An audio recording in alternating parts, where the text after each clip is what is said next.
Hello guys, good day. So andito po kami ngayon guys sa Barangay Santa Cruz, Javier Leyte. Alright, so meron po tayong general cleaning ngayon guys na dalawang window type air condition. So yan po yung pinapalinis niya sa atin dahil mahina na raw po lumamig. Alright, so una, yan. So babaklasin po natin yan guys para malinis po siya maigi. Alright, so yan po.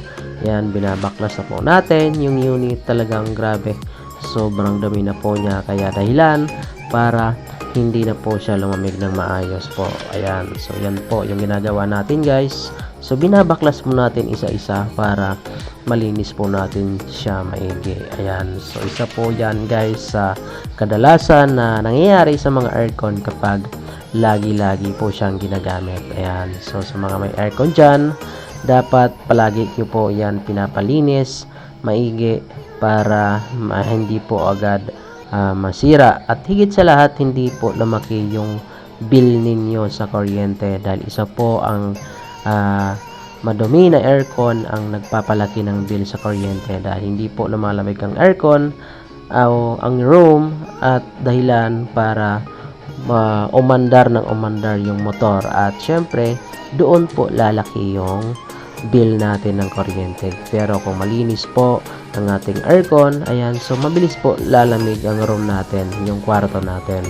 Ayan, at doon po tayo nakakatipid sa konsumo ng kuryente. Alright, at higit sa lahat, hindi po kagad nasisira ang ating aircon dahil well maintain po siya at palagi pong nalilinis. So yan guys, yung unit. Ayan, so parang bago na ulit siya. So binaklas po natin isa-isa para talagang malinis po maigi natin. Alright, so after nyan, pag matuyo na po, is ibabalik po natin ito sa dati at ititest natin yung unit mamaya-maya. Alright, so yan guys, so sobrang linis na.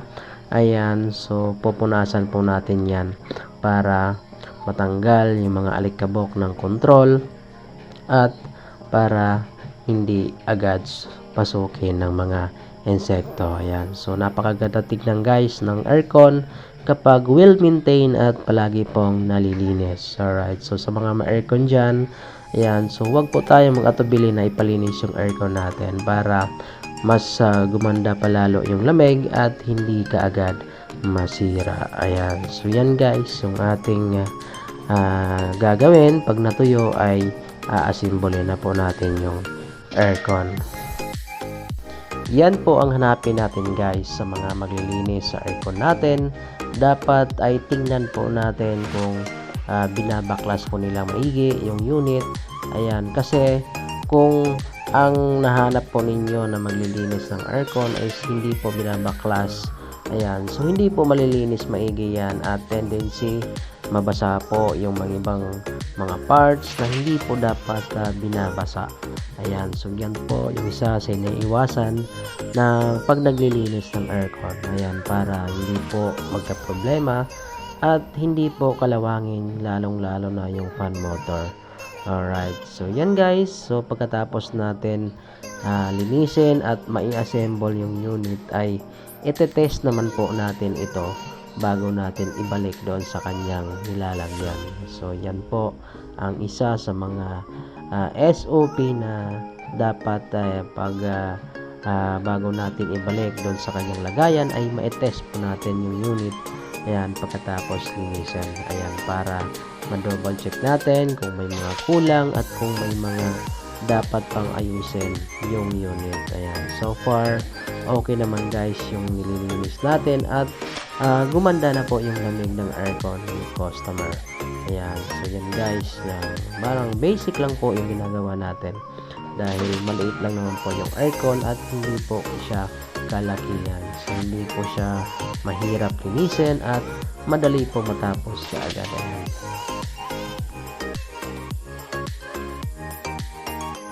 Ayan, so far ayan, malamig na po guys. Okay, so pwede na natin ito ibalik mamaya at para doon na ma-final testing sa kanyang lagayan. Alright, so far maganda na po yung kanyang lamig. So compare po kanina na talagang mahina po ang kanyang lamig at mahina din po yung buga ng hangin. Alright, so talagang maganda po yung pagkalinis ng aircon ni customer dahil talagang binaklas po natin po isa-isa.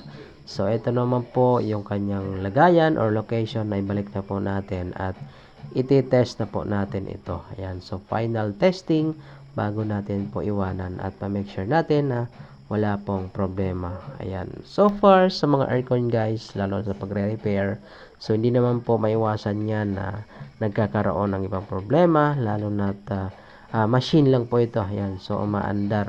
So, may time na pag gumana yan ngayon, so hindi natin maiwasan na mamaya-maya or kinabukasan magkakaroon siya ng problema. Yan. So, isa po yan sa hindi po natin naiiwasan. Ayan. Ang maganda dyan is naaayos pa naman po. Alright.